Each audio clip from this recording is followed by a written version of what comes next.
Have you heard of the most disturbing story in the Bible? Get ready to explore Judges 19 to 21, where a series of tragic choices culminate in violence, civil war, and destruction. A shocking narrative that reveals how far sin can lead. Watch until the end. It all begins with a Levite living in the mountainous region of Ephraim. He had a concubine from Bethlehem who left him and returned to her father's house.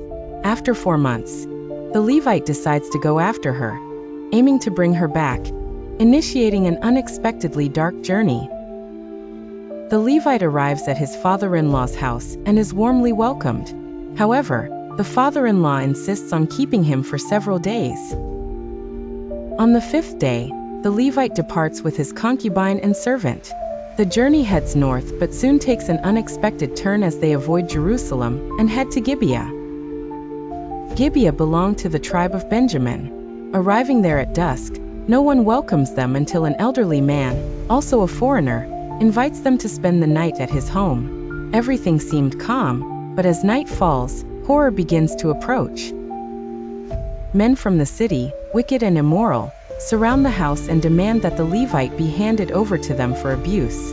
A scene echoing the depravity of Sodom and Gomorrah, revealing the deep spiritual decay that dominated Israel at that time.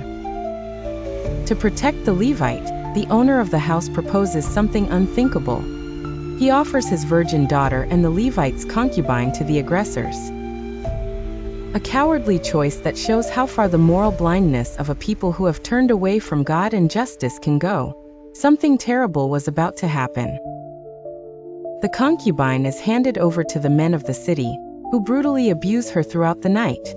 In the morning, she is found collapsed at the door of the house, with her hands on the threshold. A sad and shocking image, a symbol of the extreme suffering caused by hardened hearts. Upon finding her, the Levite places her body on the donkey and returns home. In silence, he takes an even more drastic action. He cuts the woman's body into 12 pieces and sends them throughout the territory of Israel. A desperate act to draw attention to the crime committed. The 12 tribes of Israel are horrified by what they see. A national outcry for justice arises. The leaders gather at Mizpah to discover who was responsible for such an atrocity. The answer leads them to the city of Gibeah, in the tribe of Benjamin. Israel demands that the guilty men be handed over, but the Benjamites refuse.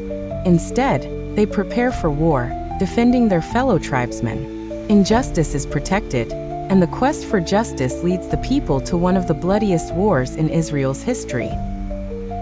On the first day of battle, Israel is defeated. 22,000 men die. Confused and saddened, they seek God's guidance, who tells them to fight again. On the second day, more than 18,000 Israelites fall. The people fasted and cried out for direction.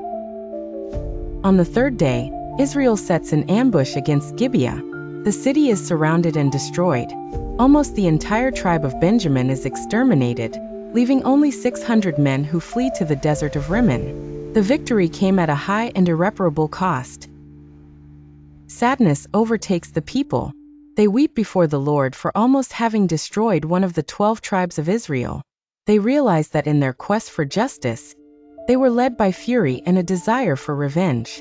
Now they face a dilemma: how to restore Benjamin. A vow had been made. No Israelite would give their daughters in marriage to the Benjamites. This meant the end of the tribe.